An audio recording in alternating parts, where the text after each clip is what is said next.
Eu diria assim que hoje a gente está numa fase, numa dinâmica social, que esse tipo de composição é essencial. Só que a CPLI ela não entra numa mediação comum. Ela é muito específica.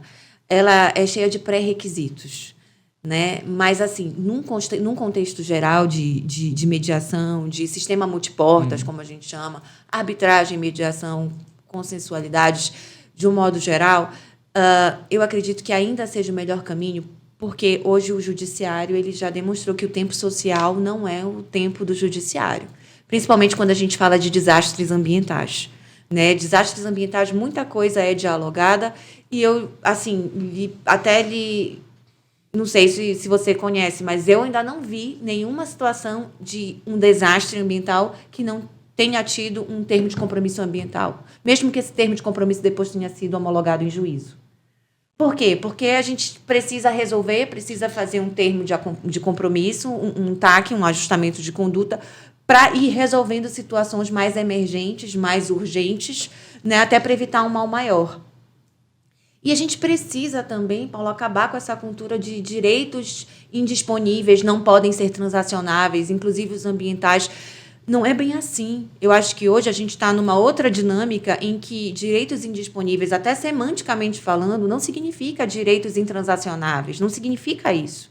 Né? Eles podem ser transacionáveis, sim, claro, com algumas cautelas. Coisas do tipo, eu posso transacionar para uma situação que é similar e para outra que está na mesma situação. Não.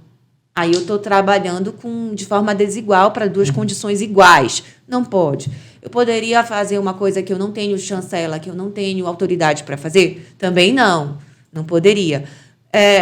Se algum estudo técnico, robusto, me diz que ali naquela situação eu vou ter um ganho ambiental muito maior se eu compor de uma outra forma e ali ter uma situação, digamos assim, que seja não de acordo com a lei, mas eu comprove um ganho ambiental, eu comprove uma situação de salvar vidas, né? Tudo isso de uma situação mais de uma solução geral melhor e eu tenho um comprovante, eu tenho um laudo técnico que me dá respaldo a isso, eu posso negociar. Embora isso seja muito, digamos assim, ainda colocado muita barreira nesse sentido, mas se você olhar o direito ambiental contemporâneo, moderno, eles todos vão dizer que é possível. Não só na seara, lógico, existem direitos, por exemplo, penal, tem até transação penal, né, já. Hoje tem a questão de não persecução criminal, né? Exatamente. Existem, claro, situações que não são possíveis, mas existem outras que é até recomendável, porque você salva vidas, você evita, por exemplo, se eu preciso fazer um remanejamento urgente, porque pode ter um deslizamento, e alocar numa área que só tem aquela área para alocar, mas se eu não fizer isso, as pessoas dali podem morrer. Eu vou deixar aquelas pessoas correrem esse risco? Não, eu vou colocar nessa área que, teoricamente, não é possível. Por quê? Porque a minha única solução, se for comprovado que é a única solução, então eu estou defendendo vidas. Então, são essas preconcepções que a gente tem que começar a sair da caixinha e começar a propor coisas diferentes.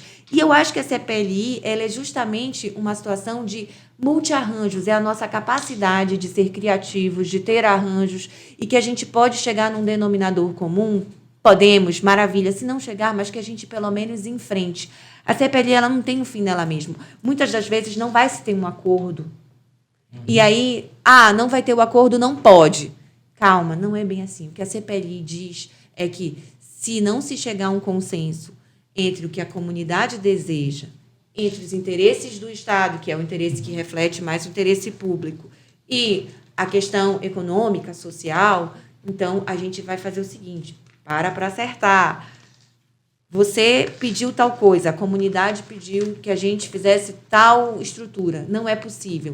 Tá, não é possível por quê? Eu tenho que motivar dentro da consulta prévia livre e informal. Não é possível porque isso, isso e isso. Ou então, se eu fizer tal situação, eu vou estar mudando o curso do rio e eu vou atingir tantas e tantas comunidades. Ou seja, tem que ser motivado. O não precisa ser dito com a motivação.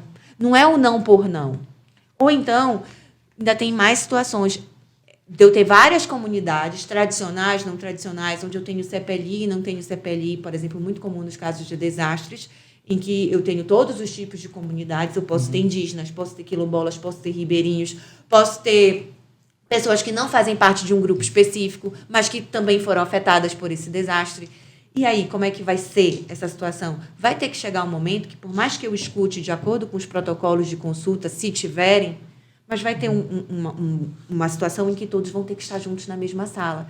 E muitas das vezes, negociar em benefício de uma comunidade significa prejudicar outras 4. Você está me entendendo? Então, vários atores com vários interesses divergentes, às vezes. Exatamente. E a CPLI, ela vem no sentido de dizer, não, isso aqui eu posso aceitar, isso aqui eu posso fazer por isso, por isso, por isso. Isso eu não posso fazer por isso, por isso, por isso. Fernanda, mas essas decisões, quando você diz que a CPLI é vinculante, ela é vinculante no sentido de ter que se fazer. Quando eu tenho uma medida que afete diretamente essas comunidades, tá? E esses povos originários. Ainda tem mais outras situações que a gente pode colocar como dúvidas, porque eu particularmente entendo que entram os ribeirinhos, né? Acho que devem ser consultados porque possuem um modo de vida que é diferente, a relação deles com o rio é diferente, eles sobrevivem do rio, então acho que é um grupo diferenciado que merece ter essa, digamos assim, esse cuidado, esse respaldo, esse direito fundamental de ser ouvido. Mas, por exemplo, no parecer da AGU, só considera para fins de 169 as comunidades quilombolas e os indígenas. Eles não consideram ribeirinhos tradicionais. Povos originários, não? Povos originários são os indígenas. São as indígenas, desculpa. E aí pode. Então, nesse caso, a gente ainda tem assim, alguns confrontos, porque a gente tem alguns problemas de definição. Né? Quem são os povos originários? Quem são os povos... Né? Eu tô pensando aqui, porque quando eu falo indígena, às vezes esse indígena pode ser o ribeirinho. É esse aqui, é por isso que eu tô falando povos originários. E ainda tem uma situação, particularmente no nosso estado, que é muito interessante, é muito rica ao mesmo tempo. Eu tenho quilombos que são extrativistas. São 2 grupos, né? Então, eu tenho quilombos que são extrativistas, eu tenho indígenas que trabalham também nessa parte de extrativismo de rios. Então, assim, ainda tenho essa Eu tenho regiões que eu tenho o quilombo bem ao lado da comunidade indígena, bem ao lado da comunidade tradicional. E, assim, por uma situação mesmo, até mesmo de ambiência, eles casam, eles têm famílias. Então, tem famílias que é o indígena que casou com quilombola, que tem a cunhada que é ribeirinha. Seria a realidade, mas o ribeirinho eu acho que é derivado desse É a nossa realidade, né? Então, é o que a gente realmente vê, é o nosso local. Então, o que a gente precisa entender é que a consulta prévia livre informada, ela não é uma situação de fim. Ela é uma situação de meio, ela é de instrumento, ela é de garantia, ela é de escuta.